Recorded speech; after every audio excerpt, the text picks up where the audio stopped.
Good evening and welcome to Financial Friday. I'm Minister Sharon Brumfield standing in for Dr. Burns. And of course, we have the co host here, James Jones. How you doing? Hi, hello, everybody. So, James, what do we have on the plate today? You want to do a little review or you want to jump right in? I would like to do a review. Okay. So, over the course of our time on Financial Fridays, we talked about. I was just talking about this before we started. So, we got you. First, we got you identifying your income. Then we got you identifying your expenses. Then we got to the point of how to what does financial stability looks like? What is the goalpost? What is the plan? How does those things look? And then we talk about reducing income. We talked about increasing income. We talk about stabilizing the increase of your income. With all of that, now we're talking about what's next. And for those of us who are in business, those of us who wish to be in business, this is the next step. This is talking about how do you start the business? What does that look like? What does that encompass? So we're gonna get all into it today. All right. Good. Well, I'm ready to get started. I see Elder Perry has joined us. Good evening, Elder Perry. Glad that you were able to make it on this evening to Financial Friday. We've learned so much. Before we were live, I was talking to Brother James and just, saying at whatever step we are in when we're getting our finances together, during these times we've been here on Friday evenings, I've learned so much. And we can grab the nuggets and apply them, specifically looking at those areas that you gave us and those percentages. I'm really focusing in on those, right now, making sure that I'm getting those percentages of where my money needs to go and giving my money an assignment. So thank you for that. It's really been so helpful. Oh, you're welcome. It's just I'm I'm just teaching what I've been doing and what God gave me. So, and I think that's how we grow the not just as individuals, but as a community of people. If one person has a good idea, that's nice. But if one person has an idea that's working, share it and let everybody know this idea is working. And then that way everybody comes to the next level and we're all at the next level together versus one Yeah, person sprouting up and everybody looking like how you do it. right. Well, let's just be honest and say, this is what I'm doing. This is how you get there. And this is how you start doing what I'm Yeah. And then last week, that conversation about the grinder versus what was Hustler. this? Hustler. Yes. I Yes. was looking at that and I said, sometimes, I'm in that hustle mode where I'm, just getting things done. And then other times I'm in that grinder mode. I think in general, I'm a grinder because I have a specific focus. But Yeah. inside of there, I couldn't become a hustler getting things done, multiple things done that I need to get done. So that was a very good conversation last week. Yeah, it was fun because somebody asked the question, grinders versus hustlers, and I was kind of paused because I'm like, well, we need each other. And then it was like, well, keep be a grinder hustler. And that term grinder hustler, I think that's what you're referring to, the grinder hustler mentality. And I understand that in my field. So in my field is real estate, or a broader field is logistics. So even though I'm really good at logistics, inside the scope of logistics, there's thousands upon thousands of microcosms of real estate, property manager, landowner, portfolio management, portfolio asset management, logistics, transportation with medical or just civilian or truck driving, like all of those things happen under the umbrella of logistics. So if you said, well, I'm a hustler in logistics, well, that means you're a grinder in logistics. So being a grinder hustler was very spot on as some people start talking about. So I had Yeah, a fun time just entertaining that. And right. I do like my hustlers out there. And I want to give a good shout out to all the hustlers out there. If you're Mhm. in not in a single field like logistics, but let's say you're in music, you're in teaching, you're in dancing, you're in a lot of stuff. Even though it sounds like that's in inside entertainment, you're also in talent management, and you're in organization, and you're in counseling, all of those in multiple different fields of just entry, that's what I think a hustler is. And those people, I think, are profound because they're able to multitask on many different levels and keep everything juggling. And then at the end of the day, they may be a little tired, but they did get a lot accomplished. So I do like my hustlers out there. All right. So before we even jump into the lesson, if you're on today, make sure you like this live tonight and share it with your friends. Put it in the inbox, send it out, get the link and send it in the text. Financial Fridays have really been a blessing. And so there's so many tools that we're receiving each and every Friday night. And so share this with someone else. We're not going to keep this to ourselves. It's not going to be the best kept secret. We want everyone to have tips and tools so that they can have the financial freedom that they desire to have. All right. So James, you go ahead and get us started. Okay. So let's get started with the basics. It is there you go. Yay. It's the slide. So this is Rise and Thrive live with Dr. Anthony D. Burns. I'm co-hosting, and Minister Brunfield is also co-hosting with me. So let me say this. Good evening to all my grinders. Because tonight we're going to be talking about getting started. So on Financial Fridays, when we originally talked about this, it was a race and everybody was in the race and you had to be old enough to hit the race. But when the gun went off, you ran towards the horizon. This is after you get past the one horizon of getting yourself financially stable. Now we're at the next one, which is just getting started, which is getting your business off the ground. So with that, we're going to talk about some major and key components to getting yourself off the ground, getting yourself started, and getting yourself in the race.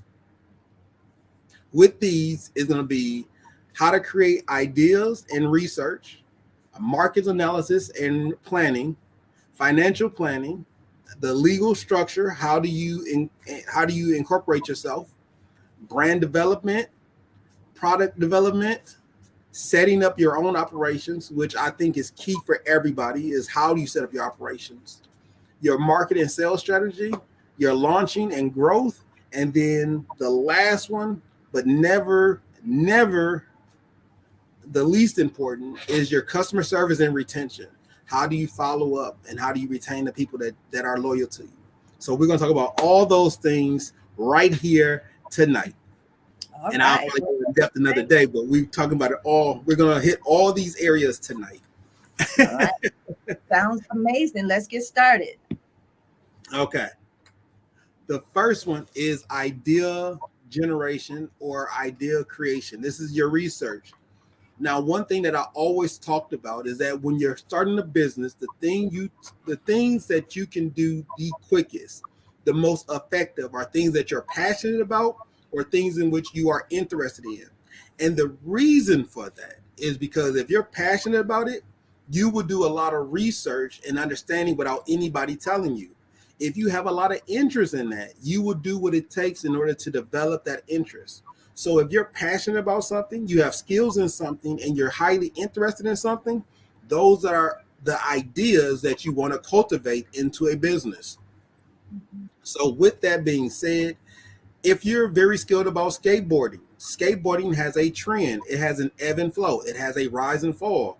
But if you're inside that community, then you know what it is. So you know how the market trend is, you know the gaps, you know all the potential. Like, how do you make a better skateboard? How do you make it longer? How do you make it shorter? How do you do what you're already loving to do? Easy, because people who love how to skateboard, they have different ideas on what they want their skateboard to do. How do they want their skateboard to function? How do they want their skateboard to roll? If they want to roll faster or slower. And then that allows people to grow in that idea. And these are just different ideas that help people grow and move forward in their idea creation. Okay.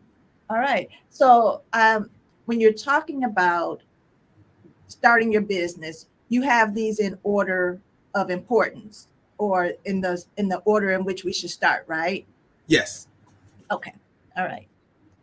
And the reason for that is because you don't need to talk about building a customer base if it's something that you're not interested in, because how fast do you lose interest in something that you hate?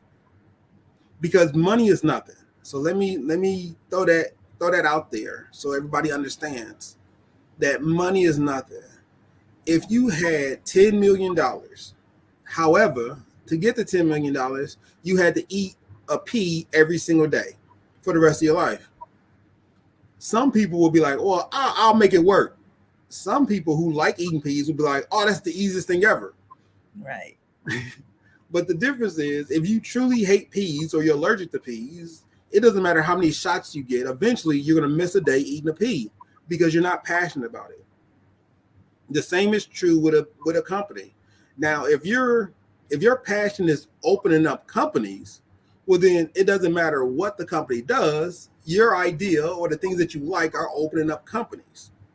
If your idea is, I want to make $1 million and I'm just going to do whatever's out there, well, then you may be doing whatever's out there. But if you don't show passion or show love or show an interest in it, it's hard to retain customers without showing that initial love for what you're doing.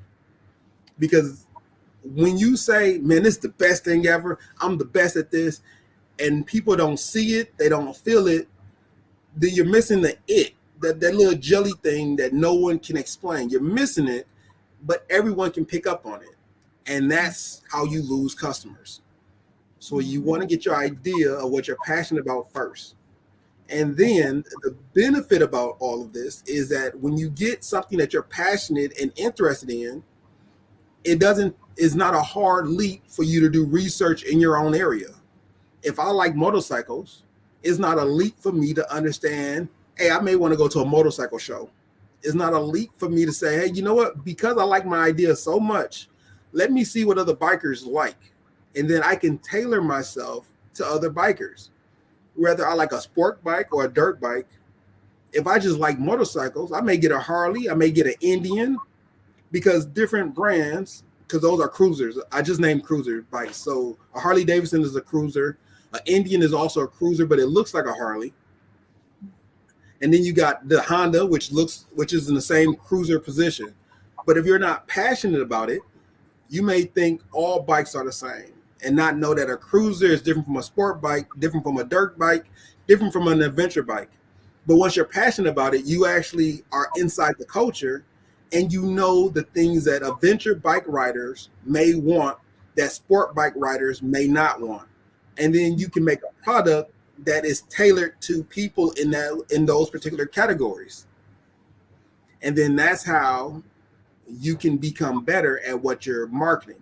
Versus if you hate motorcycles and you think they're completely dangerous and you think they're only toys, it's going to be really hard to be in that culture and get enthused with how much information is out there. And this is just by regular riders.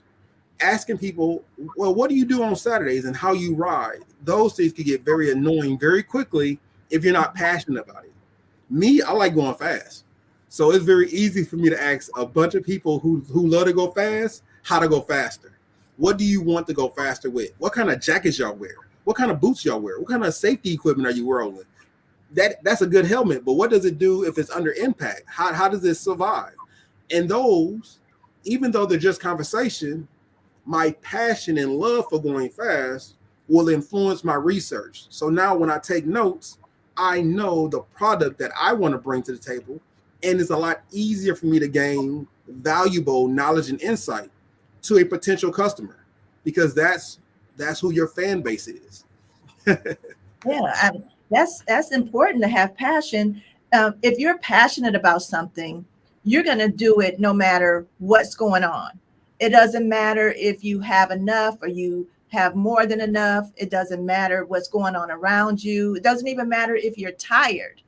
If you have passion with it, then you're always going to be reaching. You're always going to study it. You're trying to get all the information you can find about it. You're always thinking about it. And so that's that's a good idea to have your plan first before you even try to look for customers. What are you even doing, and is this something that you're passionate about? Yeah. Now it is different though. So let me do one small caveat. Like I said, there are some people whose passion is just to make businesses. Mm-hmm. That person whose passion is to make businesses, they're not passionate about the product. They're just passionate about making successful businesses or running successful companies. Typically, those people like to find people who's passionate, and they typically come with money. They're typically the ones who come with the financial resources, and then they try to link up with somebody who's passionate about that field that they're interested in buying into. So if I was passionate about building a company, I would probably hook up with a guy by the name of Tony Hawk if he's still doing skateboard. But Tony Hawk was a really big skateboarder back in the day. Guess what? If I wanted to do a skateboarding company and I had Tony Hawk to bless off on it and say, this is the best skateboarding company in the country, right? He's a skateboarder. He's a legendary skateboarder. If he was to take interest in what I'm doing, then that would make my company go further. If I wanted to do a talk show and I said, hey, Oprah Winfrey, I'm doing this talk show. I would like to build it. I just need you to come in and design a set, and I want you to pick out the host. When she does all that and she blasts off and say, hey, introducing the newest talk show host coming in, I tutored her. They're the best person ever, right? Oprah Winfrey, in her field, in her study, I just paid all the money to it, but because I like the business. Oprah is going to bless off on it, and she's going to get a portion of that. But that business is more than likely to be successful because the people that I'm involving myself in are passionate about it. So I do want to do a caveat about that. If you are a person who loves to open businesses, then more often than not, your passion would be to connect with other people who are passionate about the business that you want to be passionate about. Which is a lot to say that if you're passionate about starting a business, you got to find a person who's passionate about that field that you want to start a business in. Okay. If that's not you, which is the vast majority of us, your first adventure, and I call this just an adventure, your first journey in business or your first adventure in business should be tailored. Should. That means for the best possible result, need to be tailored to something that you have an interest or passion about. And then that way, the longevity of you doing it is that much more. Okay. Got it. All right. What else you got, Brother James? Okay. Following that one following with just having an idea is the market research. And this is where your idea hits the next level because you have a good idea about something that you're passionate about. So if you like rock climbing, and I'm using all of these examples because I want everyone to know that these are thousands upon thousands of examples of people who are passionate about what they like to do. If you like rock climbing and did I get it? Yeah, okay. Market research. This is where your idea goes into the next level. Now you're not looking at your idea, you're looking at the ideas for other people and you're defining that idea.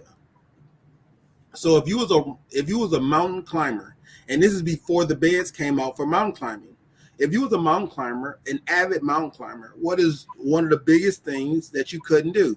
When you get tired and you're climbing a mountain, it's kind of hard to pull over and go to a hotel.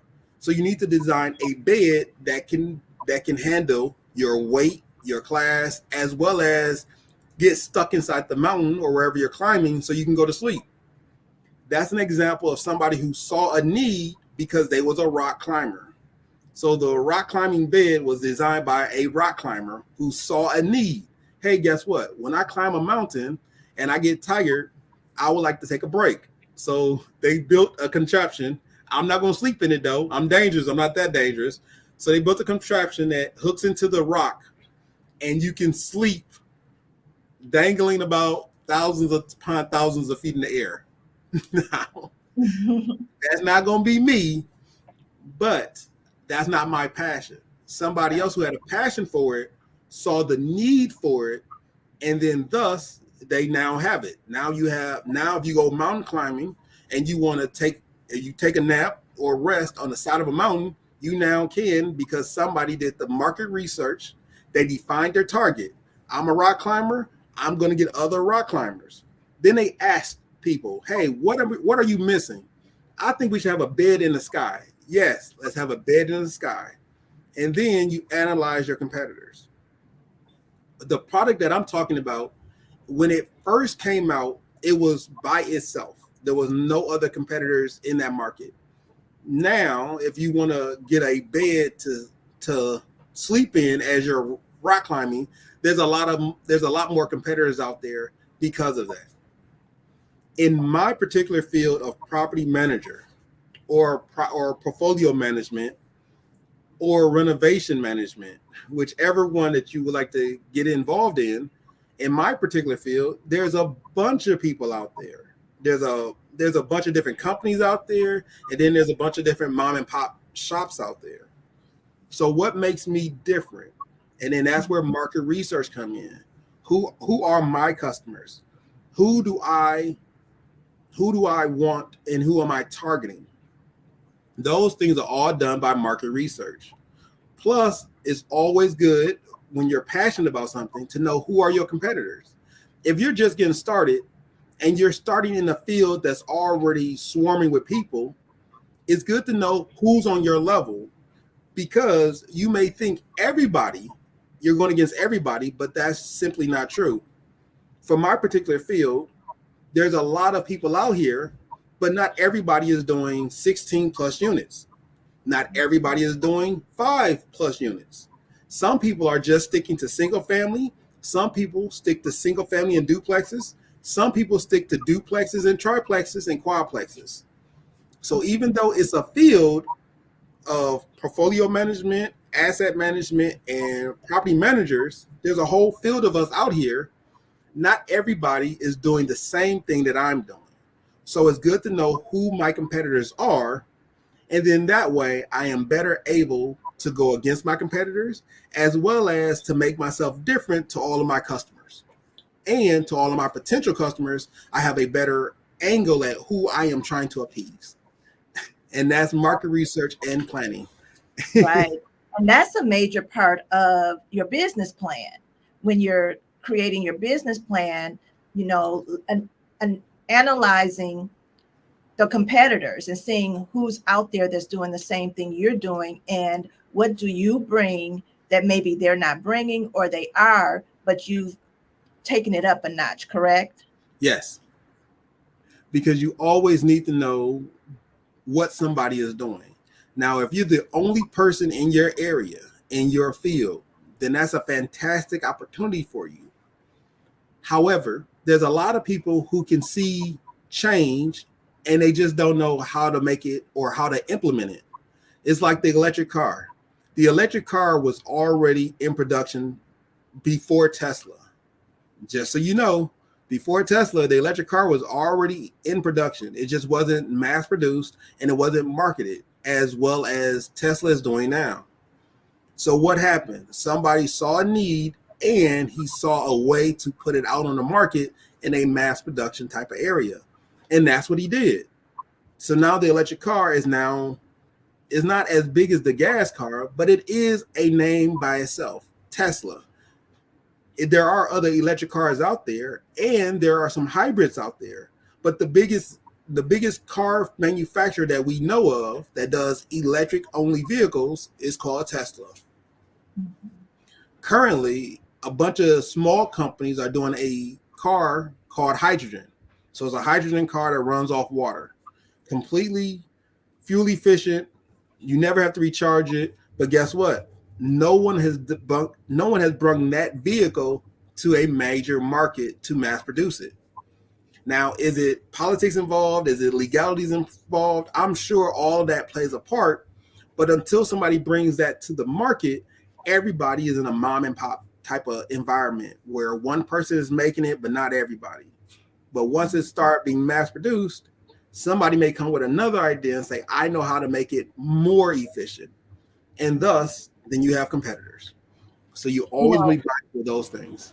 Yeah. When you were talking about knowing what's going on and being able to shift and change, it reminds me of when COVID came. and companies had to begin to shift. And those that didn't make it. You know, they had to go to more. I just think of restaurants. They would make those plastic bubbles with the heat inside so that people could still come and eat at their restaurant, or, you know, having the DoorDash and Uber things going around so that people could still eat when there was when the pandemic had shut down everything. And so it's continual. If we don't shift and make things better and make them more proficient, then businesses again would begin to fall away. Yes. That's how teleworking. So how do Zoom and Team and Google Meet and StreamYard and YouTube, and how do all these platforms now become way more accessible? Because at first Zoom was all we had, and then it was first it was like what, Yahoo. Then came FaceTime. I think FaceTime was next, and Yahoo wasn't that good. It wasn't that quality. But then we had COVID-19. And now it's a rush to make sure every business is still in production and can still be formatted and still be alive. If it's going to be alive, it got to be moving. And then that's what created or boomed the entire market of face-to-face communications. And now people have put a lot of money into making sure that their product was that much better than everyone else's. But that's a good thing. Sometimes when you see a crisis, instead of being distraught about it, let your mind work. How do I fix this? How do I make it better? How do I come out of this more successfully? And that's what Minister Brumfield was talking about. A lot of people switched up and said, if they can't come to me, I want to make sure my food is going to them. So Uber Eats, DoorDash, self-driving vehicles, the drone delivery service, Amazon Prime, all of these things came out of making a product suitable for its people and coming back with something better. So yes, knowing that you're developing your business plan, but being able to be flexible that it may change at a situation. Yeah. Let's see who's joining us tonight. Let's see. We already said good evening to Elder Perry. Deacon Boone is on with us. Good evening, Deacon Boone. Latrita is on with us. Good evening, Latrita. If you guys have any questions or comments regarding the topic tonight, please put them in the comments. If you haven't had an opportunity to like and share the live tonight, make sure you do that. Share it so that someone else can come and be a part of Financial Friday and get these tips that Brother James is giving out tonight. All right, James, what's next? I'm actually liking and subscribing now. Like, I'm not liking and subscribing. I'm putting my hearts up. There's some good stuff, man. But so you want to continue past marketing. Now we get into more concrete items like legally structuring and registration. So you got past your idea. It's a good idea because you thought of it and it was the best idea that you thought of. Good, great. Now you did market research where you talked to enough people. Even if you're local, if you're talking to local people and you have a local problem, who knows? Your local solution may be a national solution.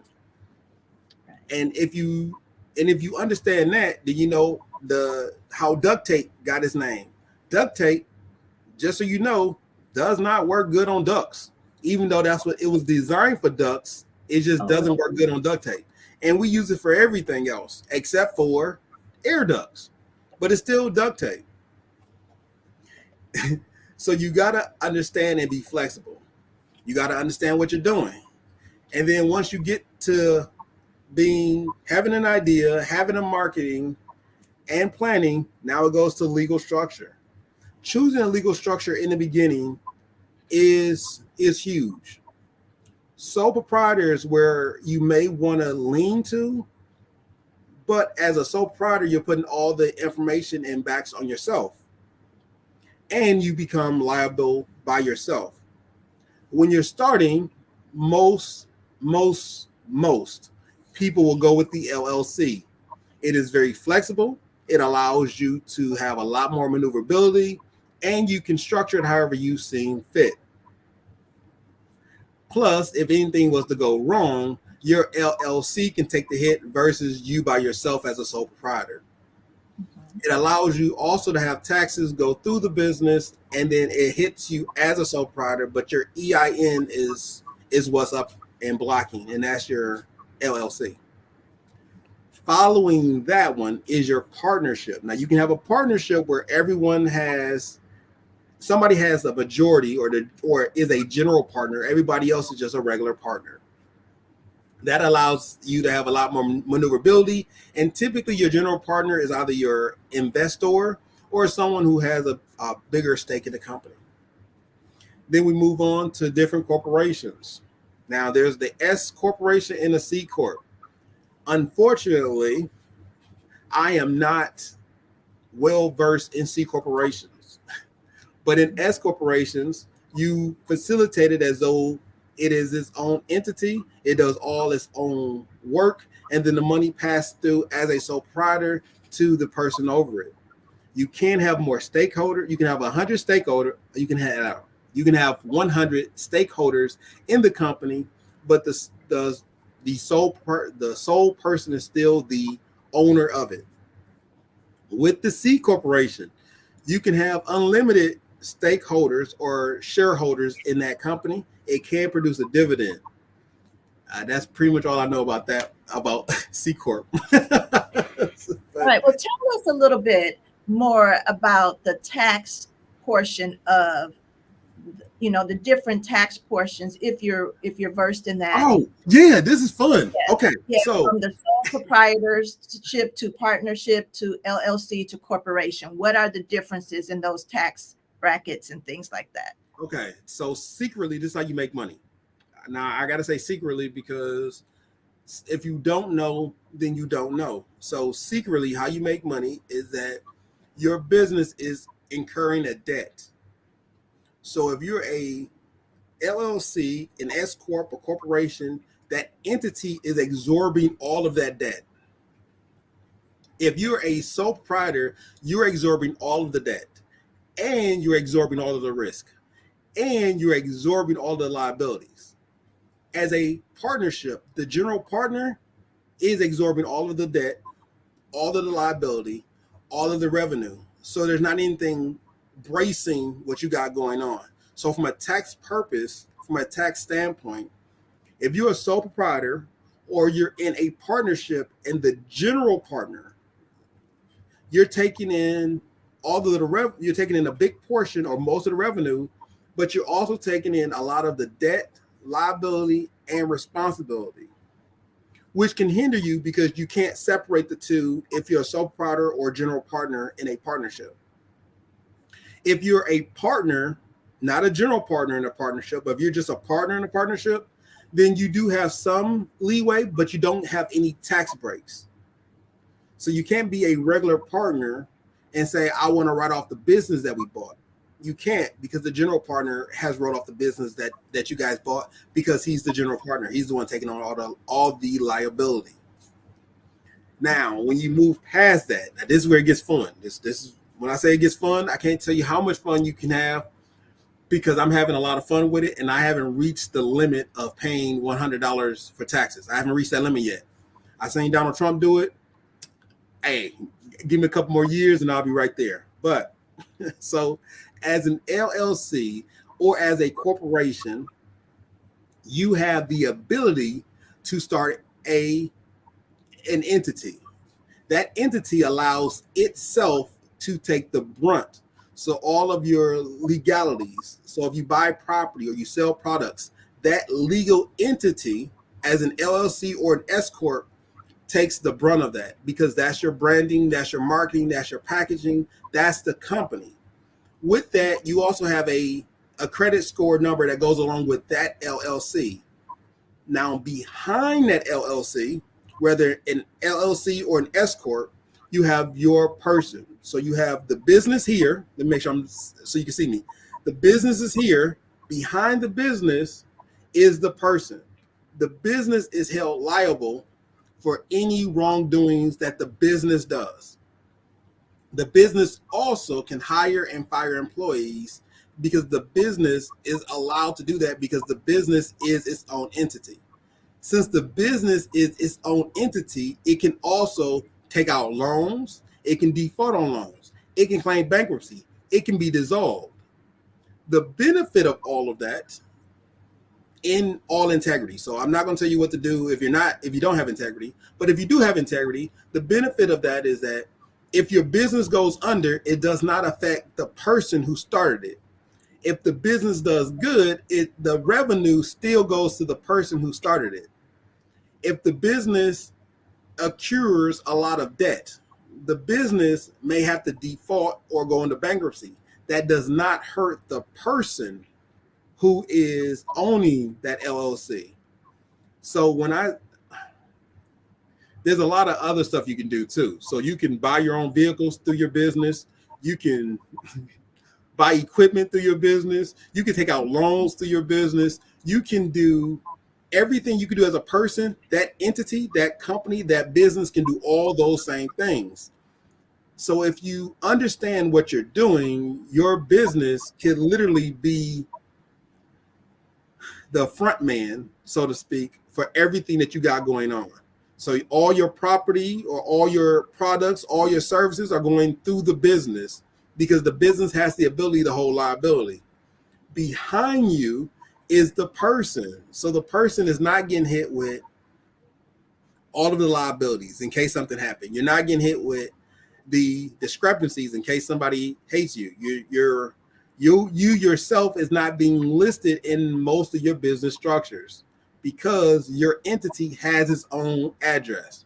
That means people are less likely to find your information because if they look up the business owner, you would not be listed, only your business. So it allows you to not be seen as often or without research, heavy research. Right. And the benefit of having an LLC or a corporation in tax purposes is because when it's time to file your taxes, your business is actually incurring the debt. Your business has incurred the liability. Your business has incurred some revenue. Now, and it does not affect the owner except for in certain ways. So if you do not mitigate your gross income, that can hurt you as an LLC or as an S corp. Now, if your company buys equipment, buys items, buys stuff, and it has to maintain that stuff, then you can write all of these things off on your taxes, which reduces the revenue that the business brings in, thus making what you are paying in taxes significantly less. Okay, so you said a whole lot. That was a mouthful. First, I want to just say good evening to Minister Pfeiffer. Thank you for joining us tonight. And so when you say that it's separate, and the business is here and the business owner is back behind the business, is that because when you're applying for loans or purchasing things, you're doing it through the EIN number and not your own personal social security number? Or is this something? Okay. Now, in the beginning, this is something that's very common, very common. In the beginning, you may have to personally certify the loan, which means I'm trying my best not to be so wordy, but the personally certified loan means that you, the person, is certifying that this business will pay that loan back. That is very common in the beginning. But after, I want to say about 2 or 3 years, and it goes by a lot faster than you think, but after about 2 or 3 years, the business can certify its own money. And that's what you want to happen, because eventually, as the owner, you want to move out the way and you want to put people in charge of making sure the business is operating by itself, because that's what most business owners want. They want people in place to run the business and then send the check to the owner. So in the beginning, you don't want to do sole proprietor I guess I can't say that because it may be somebody who wants to. In the beginning of starting your company, you may want to do sole proprietor or partnership. As your business develops, you want to have an LLC developed and established. And the reason for that is exactly what I'm telling you, is because as your business grows, you want to have that LLC take on the taxes and liability of those taxes, as well as operational costs and the cost to maintain the people who operate it. So you want your business to do the business side, and then that frees up the owner from paying taxes or being held liable by any circumstances the business may run into. So if you was a mom and pop and you bake cakes, right? So the best way to put it is mom and pop bakes cakes. And then this one is mom and pop's LLC bake cakes. They both look the same and they both act the same. The difference is if they get sued, the mom and pop store can lose everything. That means they can lose the store that baked the goods. They can also lose the car that had nothing to do with it. They can lose their house because they're sued. They can lose their children's college fund if they get sued to a certain degree. Mom and Pop LLC also gets sued the same way. Well, they can lose the bakery and they can lose their delivery truck, but the kids' college fund will be secured. The house that they paid for is secured. And the reason for that is because the kids' college fund is paid for by the owner. It is not part of the business. The mom and pop, the home is paid for by the owners. So it is not liable to get taken away with the business.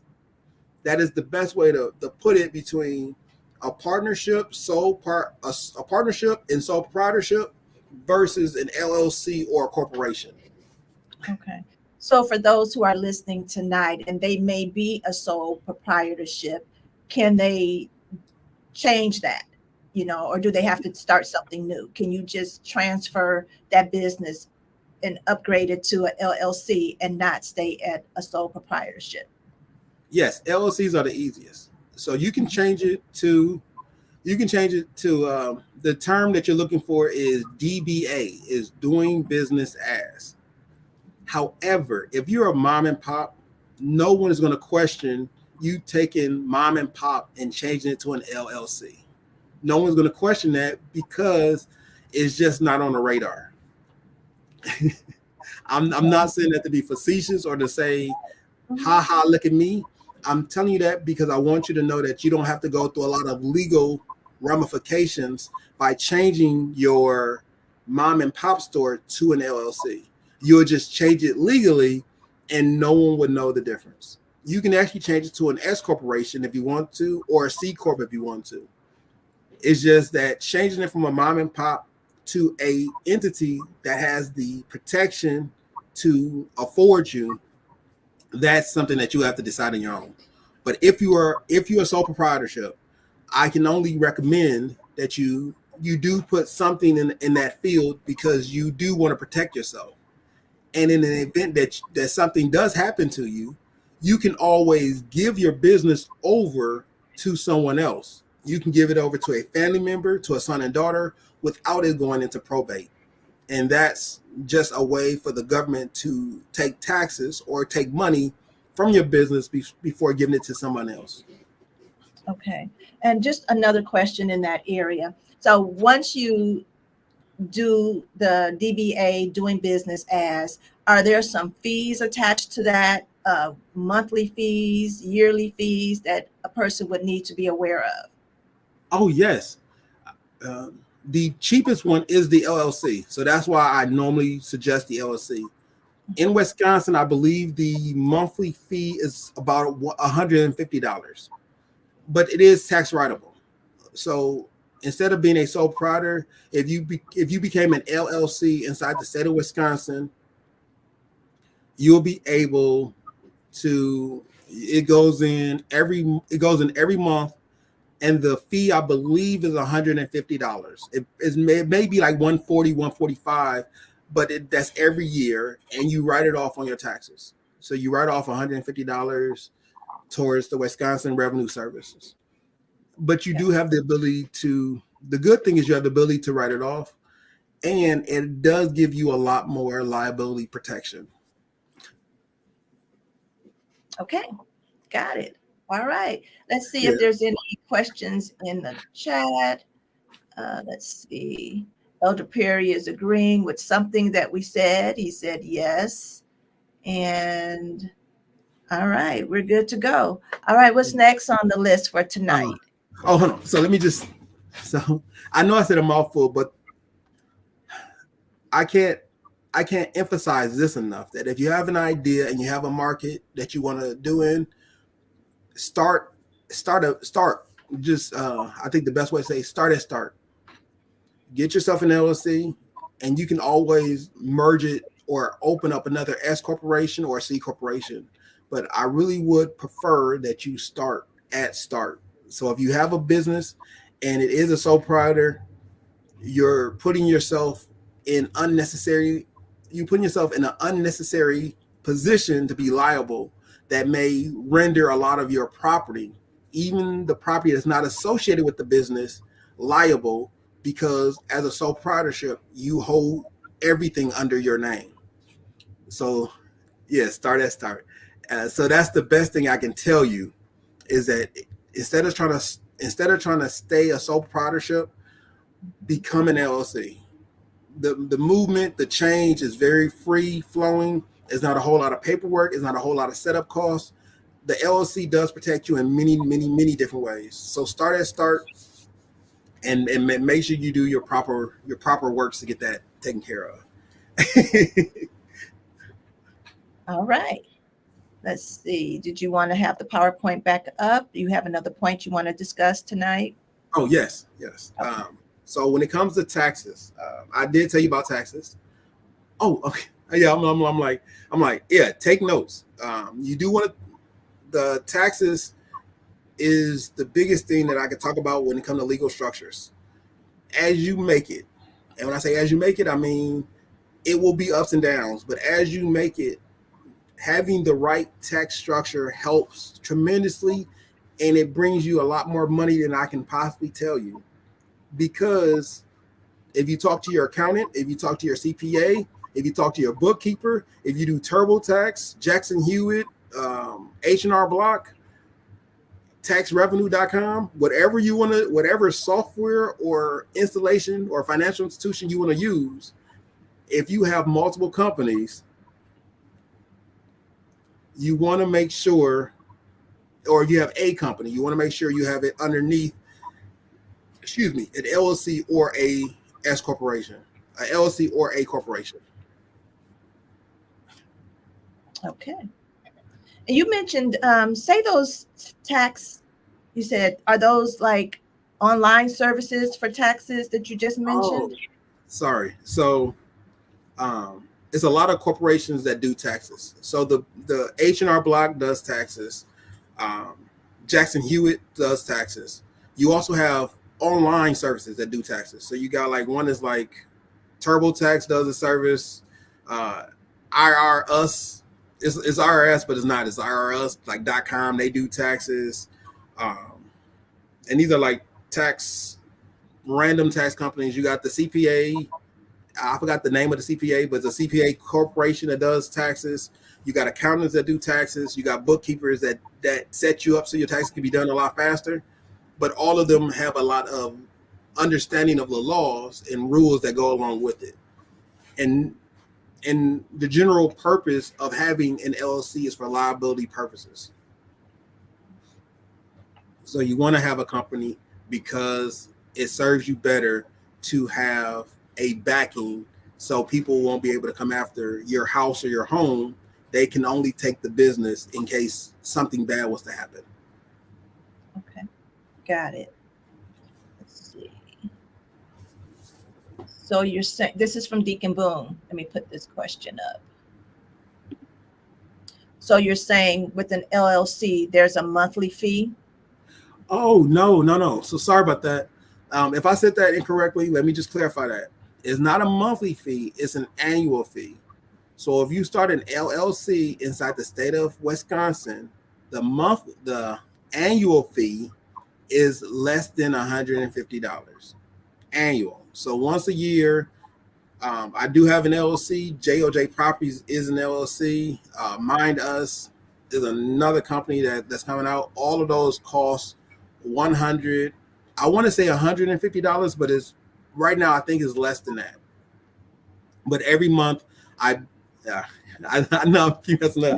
So, every year, annually. Let me just say annually, because I'm not annually. Annually, the cost is $150 or less.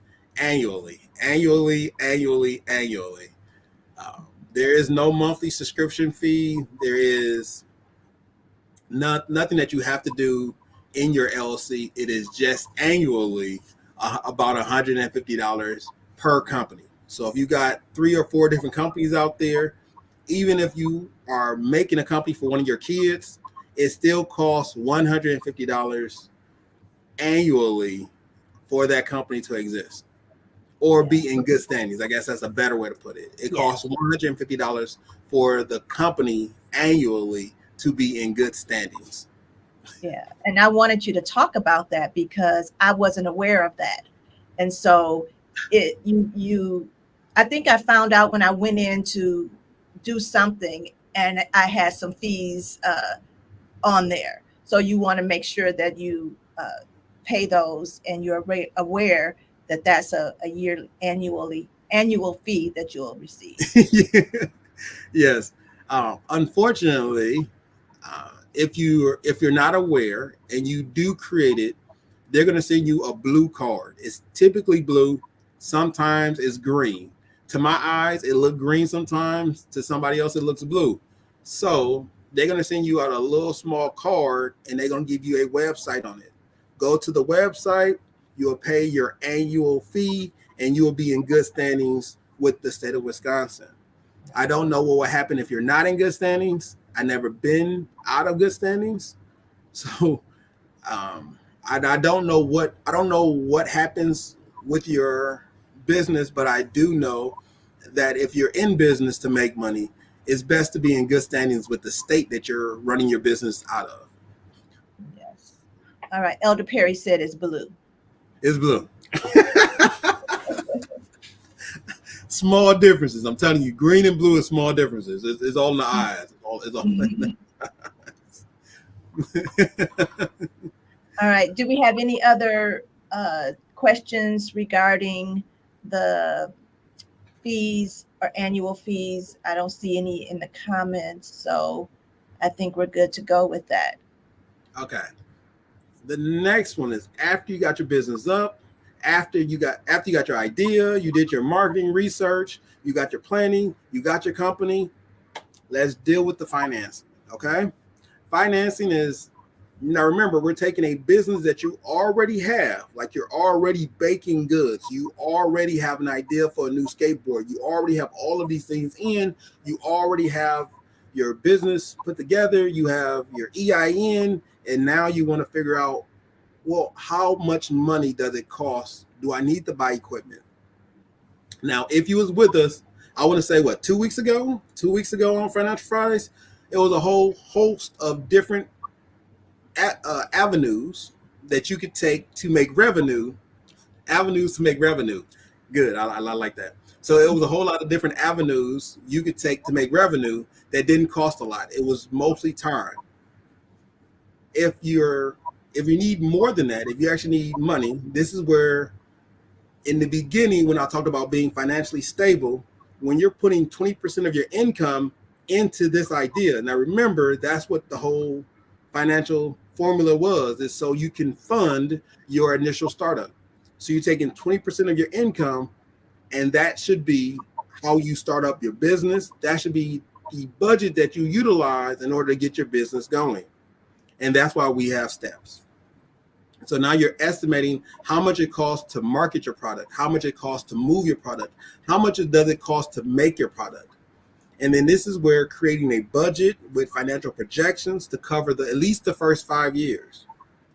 And when I say the first 5 years is because most companies die out in the first 5 years. And when I say most, I do mean the number is roughly 95%.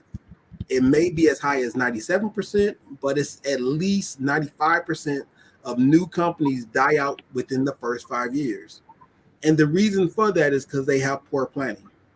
Unfortunately, many people think that you can wing it, but you really can't wing money. You really can't wing how much you spend. You really have to plan it out. And if something may cost a little bit more or a little bit less, it's good to have a plan. That way you have a budgeted structure that you can at least adjust off of. Okay.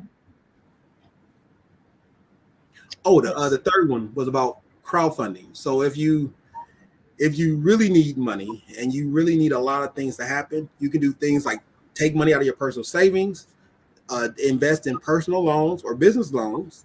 You can talk to other investors, or you can do crowdfunding. Those are also other areas at the bottom that allow you to get the startup costs you need. Okay. So when you talk about estimating these startup costs and equipment and all the supplies and things, do you just use an average number? You go and you do some research. Okay, you need an oven to bake, and you go and you find the best oven and the most effective oven, and then you just kind of go in the middle. How would you give advice to really put that budget together before you know what things actually cost? Oh, that's up to your industry. Typically, I like to Google a lot of my industry competitors because I can see what they're doing. When you're just starting off, and let's say we take a baker, the baker doesn't need a facility when they're just starting. What they mostly need is customers to buy the baked goods. What they mostly need is to get their name out there. So the best thing for them to do is to see how much does a cupcake sell for. Because if you know what a cupcake sells for, then you know what your cupcake need to be in a range of. If a small cupcake, if a 3-finger cupcake sell for $1.50, and you were like, well, mine's the best, and you sell yours for $9, it's hard for you to understand why your cupcake isn't selling. But if you're in the market, if this is $1.50 and you sell yours for $1, now you're in range of what you should be selling it for.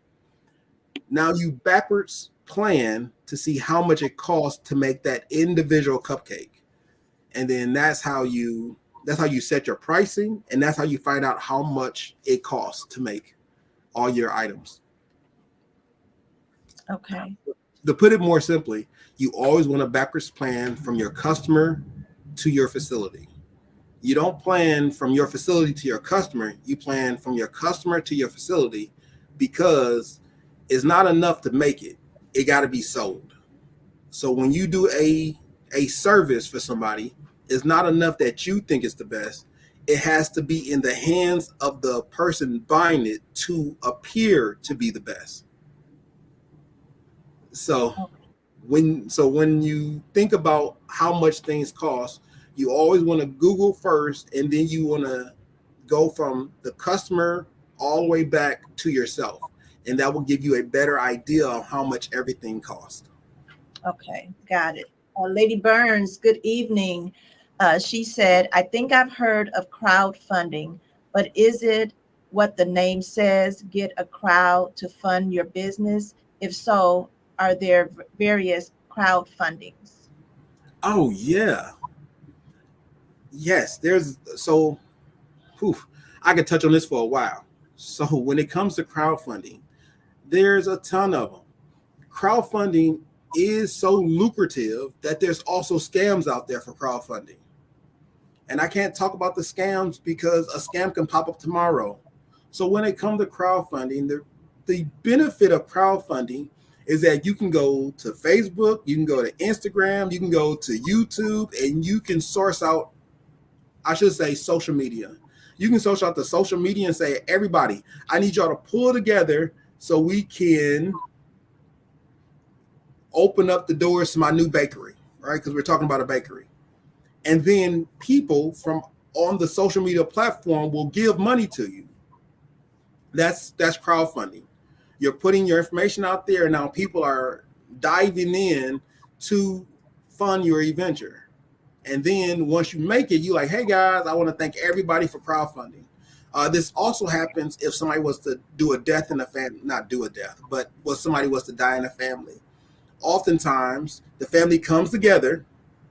This is before social media. The family comes together and says, okay, it costs $5,000. Who has what?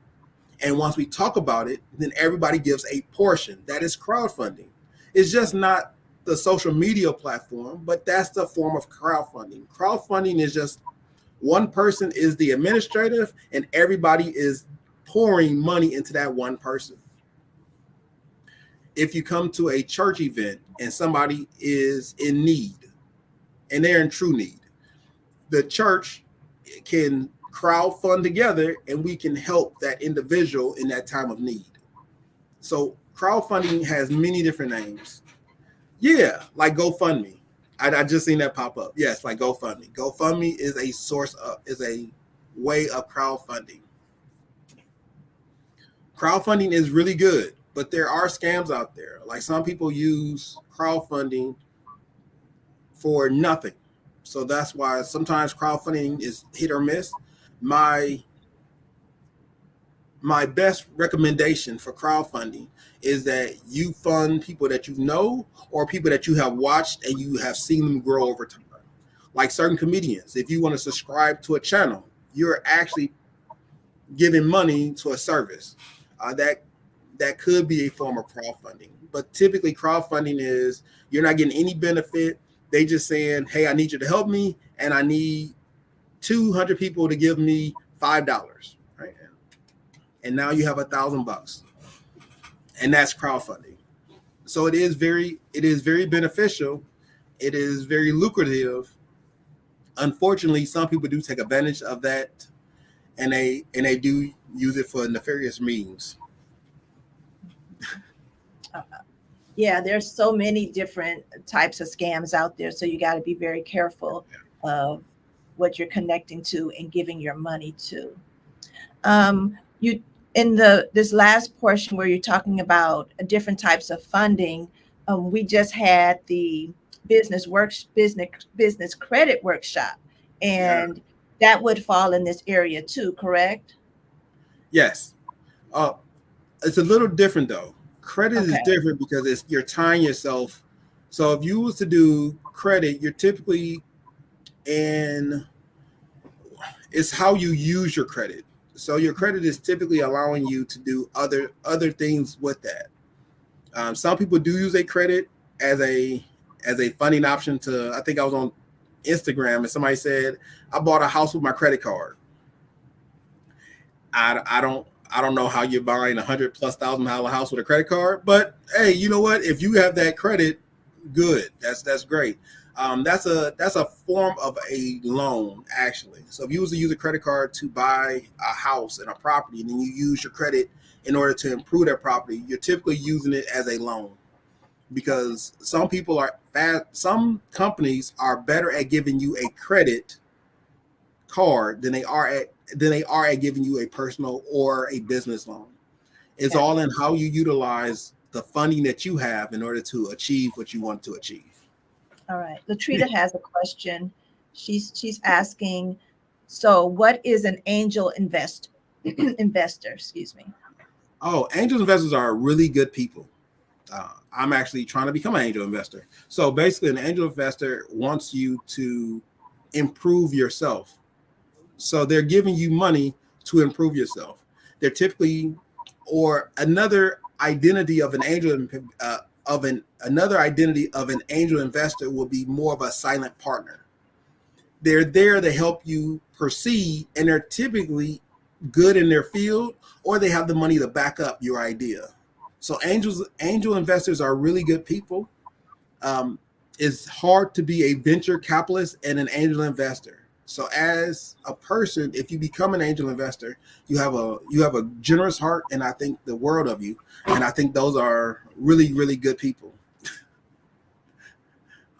Okay, But and you said there's a difference between an angel investor and what? a venture capitalist. And tell us about a venture capitalist. Oh, anybody ever seen the TV show called Shark Tank? Okay. All of those people are venture capitalists. They're literally only looking for a product that has a monetary benefit to them, for them, towards them. An angel investor is not that way. An angel investor is looking for a product or service that has a benefit for a nation, a country, a culture, a community. The benefits are different. So, as an angel investor, your main objective is to find items or services that will benefit a group of people. And by being an angel investor, you do make money, but even if you don't make a lot of money, you're still putting in or adding a benefit so someone else can make it.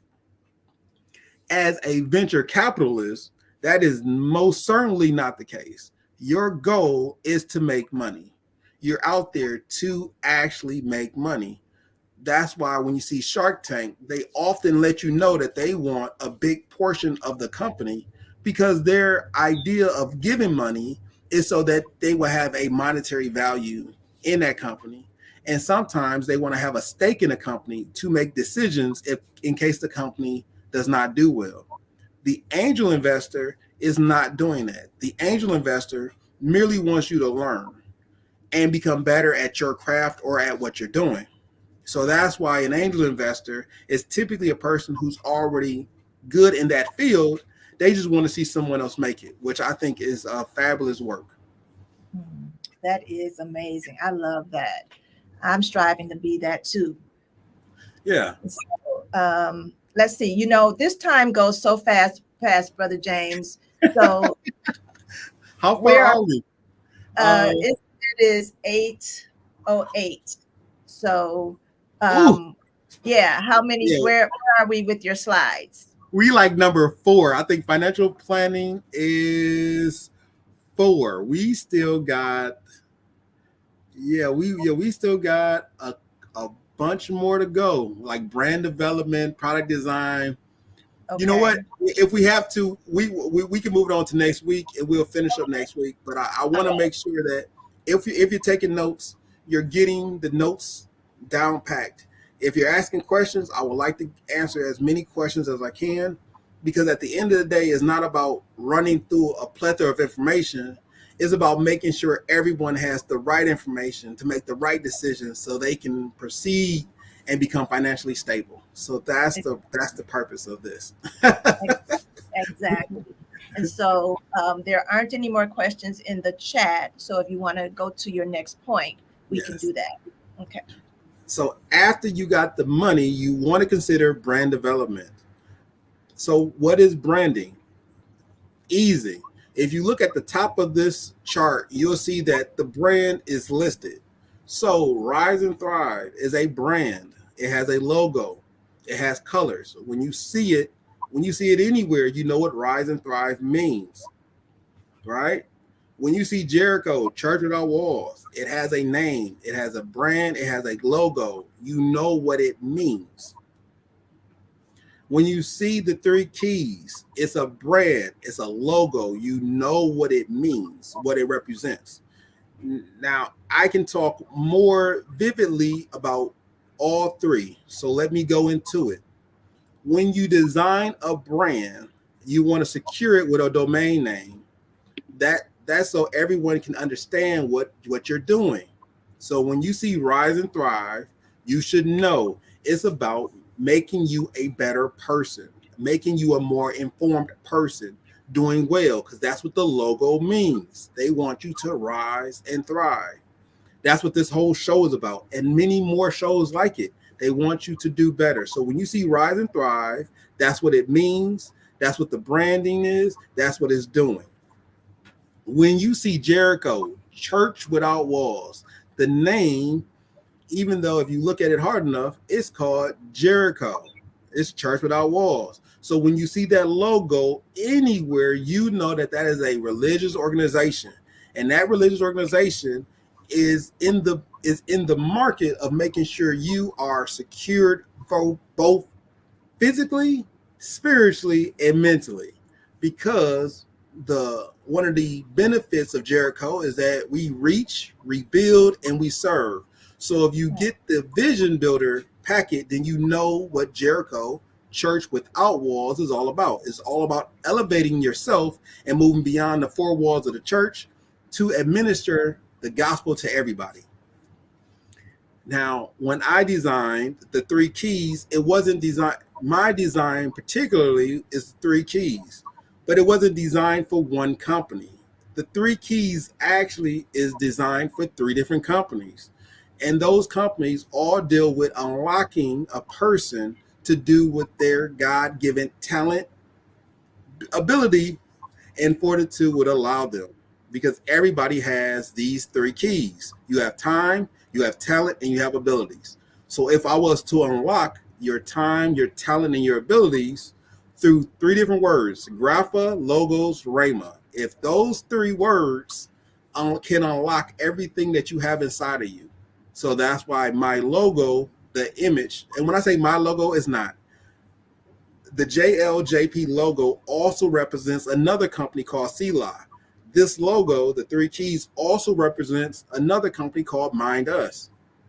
And these companies represent the logo. So when you see the logo, that's what it represents, unlocking what God has in store for you. So when you see any of those logos, that's what your logo should mean.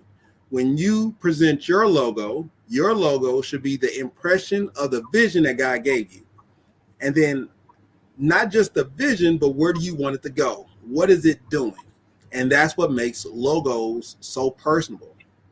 Kodak does not mean camera, but now it does. Polaroid doesn't mean camera. Now it does. Walmart doesn't mean inexpensive goods. Now it does.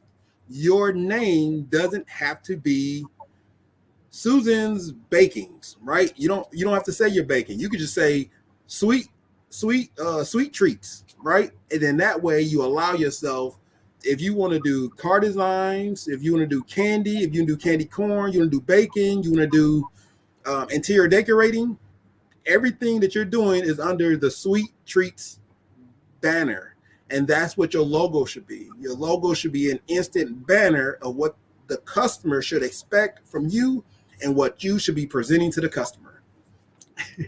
Yeah, that's really good. And so when especially when you create a name for your business, I should know what that is when I see it. And like you said, your logo with your three keys, if we're looking at that, then we're saying, okay, that's intriguing. It's like, well, what does that mean? What is, you know what I'm saying? It's intriguing to me about the three keys and with your wording on there. So that's important for us to brand ourselves. So when people see that, they know what they're going to get, and they know that's you. And I think the logo is one of the most important parts. I think I have 26 different logo colors for so when people see the three keys, they don't know it's like 26 different logo colors. Black and white, infrared. I got it in all white, all black. I got it in blue. I got it in gray. I got it in multiple colors because when you build something, you don't want somebody to copyright it. So you want to make it a trademark. And that's the reason why, even though it's three keys, that doesn't represent the name of the company, because the company is one company, is JLJ Properties. But the three keys has to represent every company that comes from the vision God gave me. So every company uses the same logo, because if I'm doing a speaking engagement or I have somebody speaking to someone else and they use the Mind Us logo, it's the three keys logo. But that logo means that we're there to unlock yourself using the word of God. JLJ Properties, it's for owners, but it tells owners if they see the logo, it is to unlock them to use their property in the most fulfilled way possible through the love of God. When you see C-Lot and you want to rest, guess what? The 3-key logo tell you that you can unlock the door and be at rest. Everyone has his own mission statement. Every company has its own ideas and own persona. But the 3 keys is all about unlocking yourself through the Word of God. So that's where everyone should be trying to attain. Now I do want to make this real particularly. I want to make this real specific. When I had my vision of the keys, this is what came out because it was a multifaceted organization. When I thought about it, it touched everything. So that's why 3 companies have the same image. When it comes to you, every company doesn't have to have the same image or the same logo. It can have 3 different logos. It can have a combination of logos. I seen the Puzzle logo, which I thought was really good. It's like an 8-unit company, and they have like one picture is here, another picture is here, another picture is here, and if you put the pictures together, it forms like a circle. I was like, oh, that is so neat. But that just isn't the vision that I had. You can have 3 different companies that have 3 different logos that do 3 different things. So I want to let you know that a logo is something that someone can identify before they see you, before they see a representative of yours, before they see a group, before they see your interpretation of any product, any services. When you see the golden arches, you know what that is. If I say golden arches, your mind gives you an idea of what you're going to get. Whether bad or good, you know what the golden arches is. That's what your logo should be. Your logo should be so ingrained that when I say, man, y'all remember them Polaroids? Everyone has an idea of a Polaroid that I shook in my hand or I blew on it and they came up with a picture, right? Everybody has that. It's ingrained in us because that's what your logo means. When I say Canon camera, everybody has an idea. Some long scope camera, some dude peering out, seeing an eagle fly past at like 300 miles an hour, right? Because that's what it means now. But that's what your logo got to turn into. So when people see your logo and they see what you can do, they need to know that you are the best at what you do.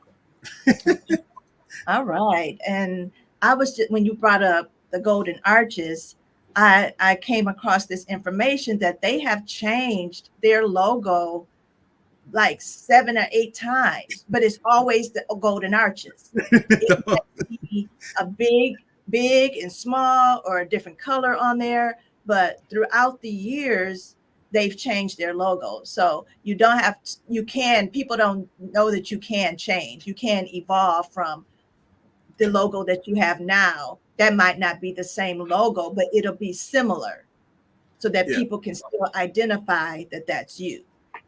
Yeah, that was so funny. I didn't even know that. I'm like, I remember back in the day they had the golden arches, and I think it was just 2 fries. Literally, I think the golden arches is 2 fries. Right. Yeah, right. It's just 2 fries, and I was like, oh, that's neat. It's like we did a story, or I seen a video where they had like the tortillas. It's a logo, but it's 2 people holding a chip. So the eye is like 2 people, and I was like, dude, that is so boss. I wish I would have thought of that. And imagine, but just imagine when it first came out, somebody probably didn't think of that design, and they probably asked one of the employees there, was like, "Hey, do anybody want to have a regular crazy design?" And somebody designed it like, look, the tortillas, and somebody's holding a chip, and it was like, "That's it, new design change." Yeah, I mean, with anybody here, where we are, we can always adjust, tweak it. Make it to what we want it to be. But in our few minutes that we have left, Brother James, you want to just do a quick recap of what we've talked about tonight? Just a brief, go down the list of things we talked about. Okay. So I gotta bring up my trusty notebook. So first we talked about, here we go. There we go. We're gonna start from 1. Okay, so we will get to most of this later, but if you notice, we're at brand development. We're right at halfway, so we're at the perfect opportunity to stop. First, we're going to talk about idea generation and research.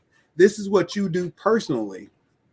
With idea generation, you always want to make sure that you're striving after something in which you have an interest in, or a passion in, or a skill in, because that will make you a better person to identify the items that are needed, as well as be necessary to do the research to get it all done. Market analysis and planning is where you go out and now you're asking people back and forth. This is where you're communicating that, hey, these are my intentions. What do you think? What do you think? You think we should do this? We think we shouldn't do this. And that's when the whole skateboard idea came into play. When you talk about the legal structure, moving on to legal structure and registration, once you get done having an idea and market analysis, you want to do a legal structure. My recommendation in the beginning is to do an LLC. Once you do an LLC, you become a limited liability corporation. You can choose other entities. That's just the one that I seen. That's just the one that seemed to be the most beneficial for people who starting out because it's not as much paperwork to get that started. Moving past the LLC, you got to register your name and you have to obtain different permits. I am telling you that if you do an LLC, there's an annual cost of $150. So when you play this, it is not monthly. It is an annual cost of about $150 to keep yourself positive with the city. Next, we will talk about financial planning. Financial planning is where we went into about you estimating your startup costs, how much your equipment costs, how much your supplies cost. And remember, when you're transitioning from your business, if you have one, to a corporation or an LLC, you want to make sure that when you're starting up, that you're doing your due diligence of doing the research. You can use Google, you can use some AI source if you would like to, but you want to make sure you're doing proper research so you at least have a good idea of how much money you need. Versus guessing, estimates are always better than a guess because an estimate is showing you what other people are doing, and now you're looking at what the trend is and you're setting yourself to that trend so you can hit the market and be running with a positive result.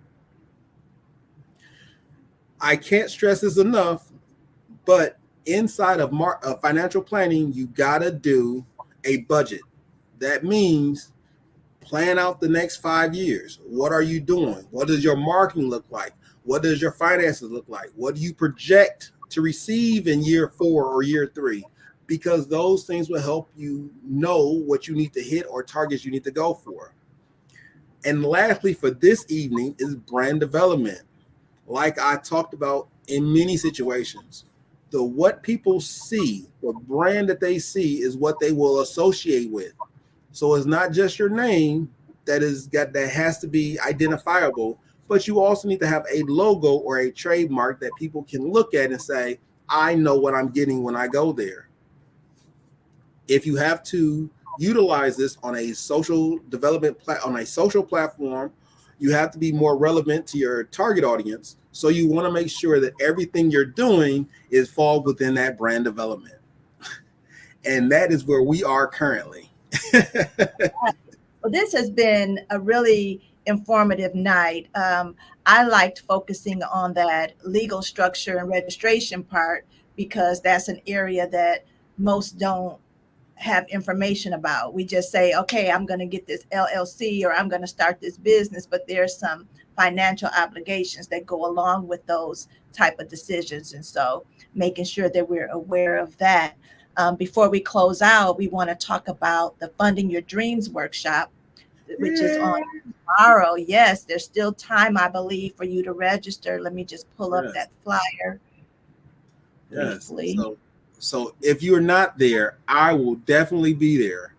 You never too old. You never know too much. You never know not enough to listen to somebody who's doing it tell you how they're doing it. Because remember, you are a lifelong learner and you must understand how to navigate your business through the ups and downs, the ebbs and the flows. So I will be there looking to get more information on how to fund my dream. I'm definitely going to be there. I can't wait to get some more information about funding my dreams, funding my visions, and getting some step-by-step tools. So if you have not registered yet, there's still time. You can go ahead and do that at dradburns.com/events. I'll put it right here in the chat. so that you can go ahead and register. The registration is $25, Yes. and you receive a workbook. I think it's continental breakfast and lunch.